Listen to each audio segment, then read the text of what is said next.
Welcome to Marketing MASH, brought to you by themarketingscope.com. Hi, I'm Eric Vidal, and today with me I have Ted Wright, CEO and founder of Fizz, which is the leading word-of-mouth marketing agency out there. Welcome. Thank you. Ted, first of all, tell me, when did you launch the agency Fizz? So Fizz started in 2001. Yeah, and so word-of-mouth marketing in the last few years has really gained a lot of momentum. There's a lot more adoption from marketeers, but word-of-mouth marketing's been around forever, right?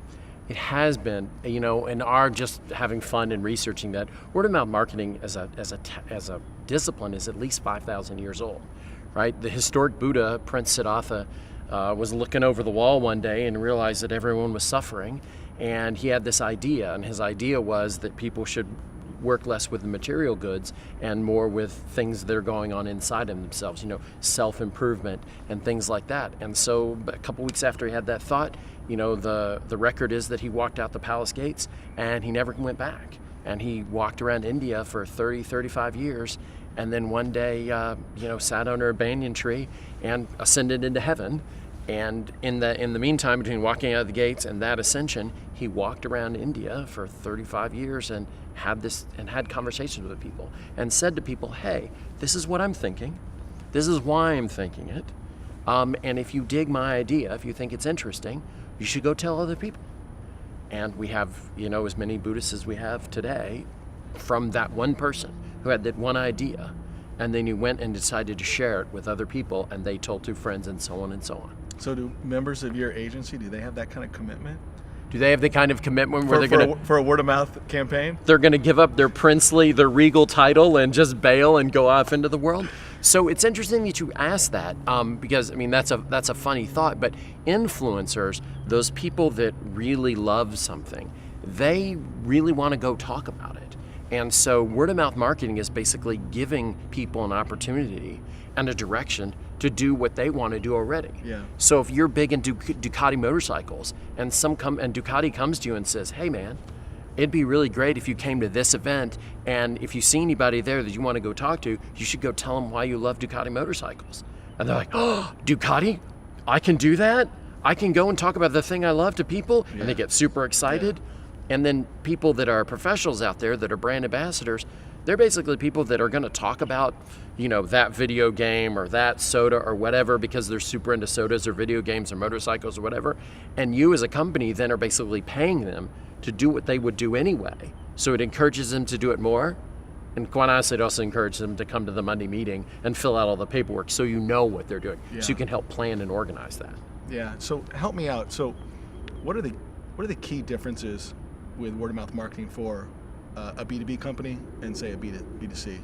So that's a great question. You see people ask us that all the time. The reality is that there is no difference between how you're going to do it on the B2B side or a B2C side, because companies don't buy from companies, people buy from people. Sure. In fact, word of mouth, many people think that word of mouth is even more efficient on the B2B side because you have a very set and defined group. So we do some work for a company, and they make airplane wings. And there's only about 300 people in the world that are ever going to buy airplane wings. And so we know exactly who they are, and this company has one other worldwide competitor.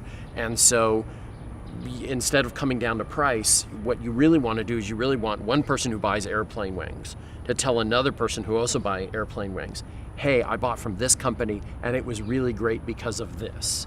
They delivered on time, they're on budget, they don't fall off the plane, whatever it is that is really awesome about that, that's what they want to talk about. And then when the B2B salesman goes in to close that deal at the Paris Air Show or Dubai, wherever they're closing the deal, the person they're talking to has already heard from at least one of their other friends that this is really working well for us. And that person, that peer-to-peer relationship, if it's ideal, they're sharing the same story that the salesman is going to tell. But nobody really believes the salesman, but everybody believes their friend. The numbers on him, there's 90% of people surveyed recently by McKinsey said we don't believe companies when in their advertising. And in that same survey, they're like, well, who do you believe? And like 82% of people say, I believe my friend. Yeah. Even though it's the exact same piece of information. So that's really interesting, and that really gets to the power of word of mouth, both on a B2B side and a B2C side. No, I get you. I hear that. So for the people listening, what's a good first step to get started in word of mouth marketing? And what I mean by that is, I know some marketing leaders that it's not even in their top 10 things on their marketing plan. So how do you get that up into the marketing plan, or maybe how do you get started? So I think that's kind of two questions there, Eric. It All is. right. So I think the first question is, why as a company do I really want to know? What do I need to know in order to get me excited about making word of mouth marketing a priority versus the 40 other things that I have an opportunity to? And I think the answer to that question is, as you go through and you look at the numbers, you're basically, at its core, what you're doing is you're organizing the word of mouth that's out there already. And by organizing it and driving in a particular direction, that changes from word of mouth to word of mouth marketing. So you can't name a brand that somebody right now on planet Earth is not talking about. So in average in the United States, 15% of all conversation is about a branded product or service. Yeah. So 24/7, 365, for everybody who's ever going to watch this video, somebody is talking about your product. The question is, can you get them to talk about that a little bit more often?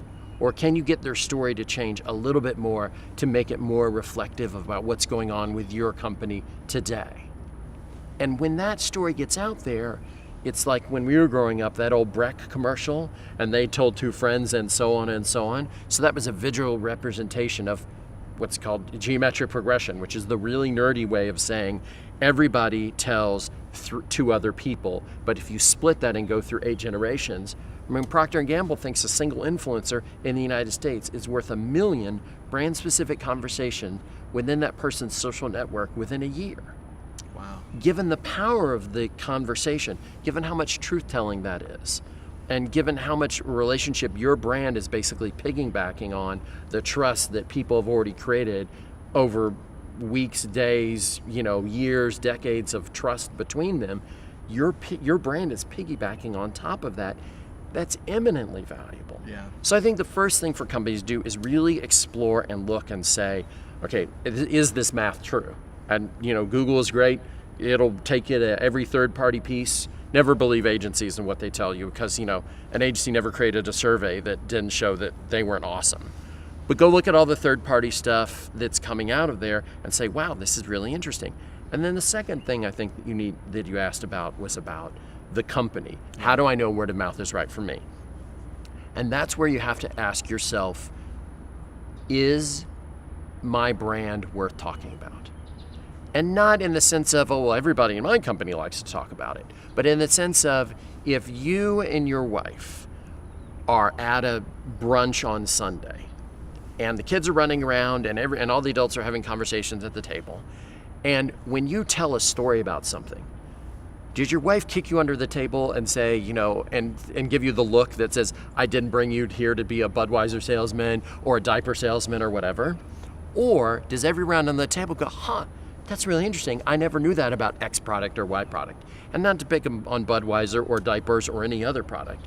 I'm just saying nobody wants to be a salesman. Yeah. Nobody wants to feel like they're being sold to, but everybody is looking for information.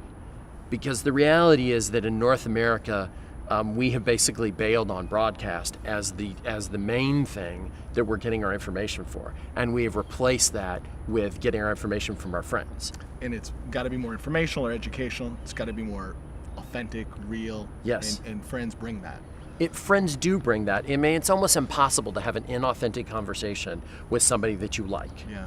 Because who's really going to do that? And if you are having an inauthentic conversation with them and that comes out, is that person ever going to talk to you about that thing again? Yeah. So influencers never share stories with people that they don't think are interesting, are relevant to that particular person, and are authentic. Now, notice I didn't say true, because true is the language of lawyers. Yeah.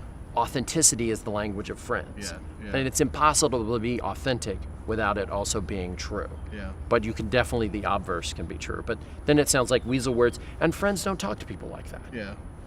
they share. Well, good. Well, listen, thank you for sharing some of this with us. Thank you. After you watch the video series, we have a link for more information and to register for a webcast. Thank you again for being out here in this. We're on location in Tempe, Arizona. I know you're going in to speak to some folks here at the university and that work for the city to share some more ideas and thought leadership around word of mouth marketing. I am. And I don't know if you, I know you're a genius or an expert with word of mouth marketing for companies and individuals, but were you the one who helped? There's some word of mouth marketing going on with some insects over here. I don't know if you can hear that, but do you hear that? I think the cicadas are talking to each other, saying, "Hey, I'm cool. Hey, why don't you come over here and check me out?" Yeah, I think so. It's a good time. Mating calls over there. Yeah, it's a good time in Tempe. Well, it's always a good time in Tempe. Thank you, Ted. Thank you. That's it for this episode of Marketing MASH. You can share your thoughts by following us on Twitter and Facebook. Subscribe to our podcast to keep up with the show. And of course, you can always find us by visiting themarketingscope.com.